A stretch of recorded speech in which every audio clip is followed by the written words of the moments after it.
Assalamualaikum warahmatullahi wabarakatuh. Waalaikumsalam warahmatullahi wabarakatuh.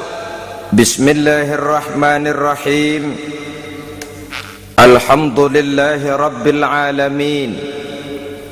Wassalatu wassalamu ala ashrafil anbiya'i wal mursalin, Sayyidina wa maulana Muhammadin wa ala alihi wa ashabihil mujahidin at-tahirin, amma ba'du. Saudara-saudara kaum muslimin seiman dan sekeyakinan yang berbahagia, pada suatu hari seketika sedang berkumpul dengan para sahabat, Rasulullah pernah memberikan peringatan. Beliau bersabda, yushiku an tada'a alaikumul umamu kama tada'al akalatu ala qas'atiha. Pada suatu saat nanti akan datang di tengah-tengah kamu, wahai umat Islam, di mana orang-orang lain di sekeliling kamu akan bersatu mengerubungi kamu seperti bersatunya orang-orang mengerubungi makanan di atas meja hidangan. Akan datang satu saat nanti di mana kondisimu dikepung sedemikian rupa, yang barat mau menerkam, yang timur mau menghantam, yang selatan mau menginjak-injak, yang utara pun akan menjelajah. Kondisimu seperti makanan di atas meja hidangan. Sebagian sahabat merasa heran dan terkejut, lalu mereka bertanya, amin qillati nahnu yauma izin ya Rasulullah, apakah jumlah kami pada waktu itu sedikit ya Rasul, kami sampai dikepung sedemikian rupa? Beliau menjawab, bal antum yauma izin katsir, sama sekali tidak, kamu tidak sedikit pada saat itu, bahkan jumlahmu sangat banyak, kamu adalah mayoritas. Walakinnakum ghusa'un ka ghusa'is sail, tetapi keadaanmu saat itu persis seperti buih di lautan, banyak tetapi centang perenang, banyak tetapi tidak punya daya dan kekuatan, banyak tapi dipermainkan gelombang lautan, dihempaskan ke tepian pantai tanpa punya makna dan arti.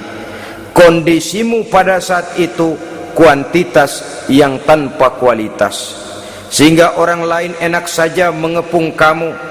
Akidahmu didangkalkan, dibanjiri dengan peradaban dan kebudayaan yang menjauhkan dari agama. Dari segi maksiat dan munkarat seluruhnya mengepung sampai kita melepaskan nilai-nilai Islam kita ini. Dan celakanya, sambung beliau, waliyanzi'anna fi qulubi aduwikumul mahabata minkum, akan dicabut kehebatanmu di mata musuh-musuhmu, sehingga pada saat seperti itu orang lain memandangmu umat Islam enteng saja, remeh saja, tidak ada apa-apanya. Sudahlah, pokoknya umat Islam sikat saja, umat Islam enteng, umat Islam kecil, umat Islam tidak ada apa-apanya. Alangkah ironinya, alangkah menyedihkannya, memilukan dan sekaligus memalukan. Umat yang mayoritas ini dipermainkan oleh yang minoritas. Umat yang jumlahnya terbesar, terbanyak, bahkan konon menurut catatan sampai 90%, tapi dipermainkan oleh mereka kelompok-kelompok kecil ini. Waliyakzifanna fi qulubikumul wahn, pada saat itu di hatimu dicampakkanlah penyakit wahan. Sahabat kemudian bertanya, wa mal wahnu ya Rasulullah, apakah penyakit wahan itu ya Rasul? Beliau menjawab, hubbud dunya wa karahiyatul maut.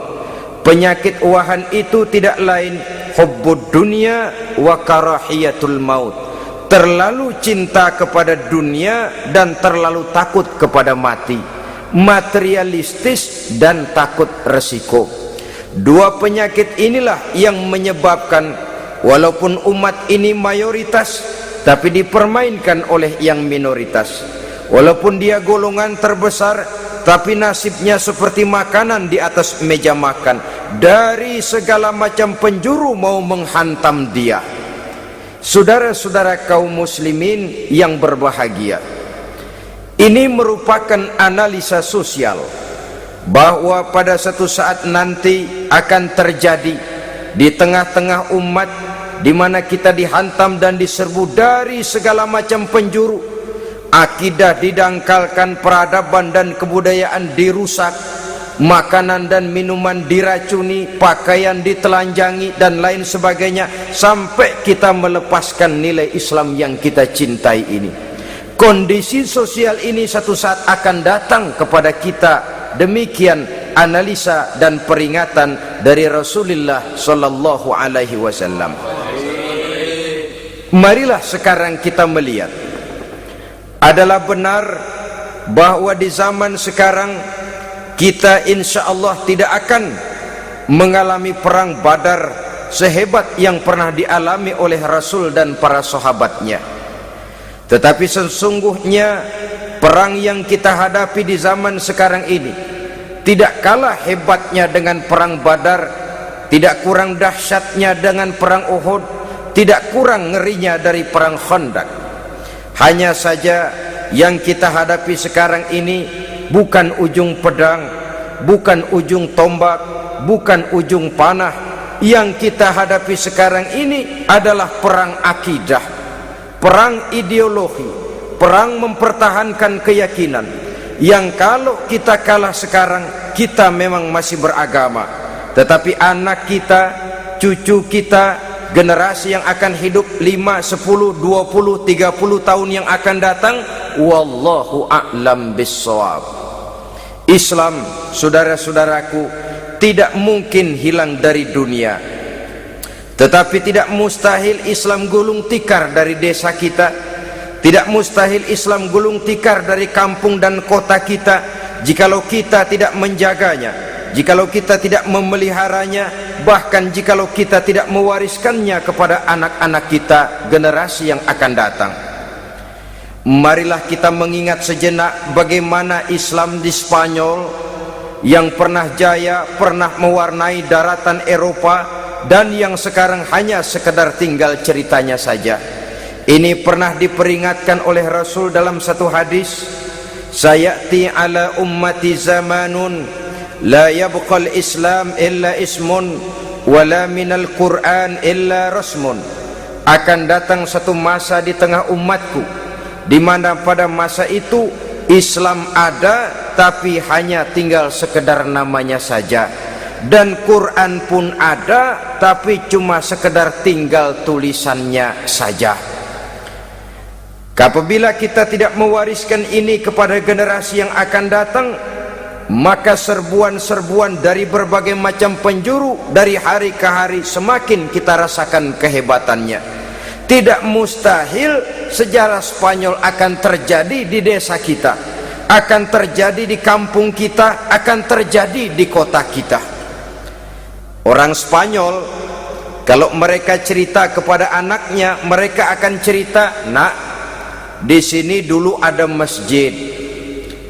Kapan Pak? Dulu bener dah. Banyak orang Islam kalau hari Jumat pada sembahyang, kapan itu Pak? Dulu sekali. Sekarang cuma sekedar tinggal ceritanya saja.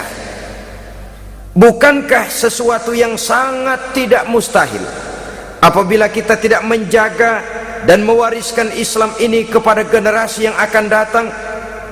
Maka serbuan-serbuan akan membawakan hasil yang diinginkan oleh para penyerbu itu tadi.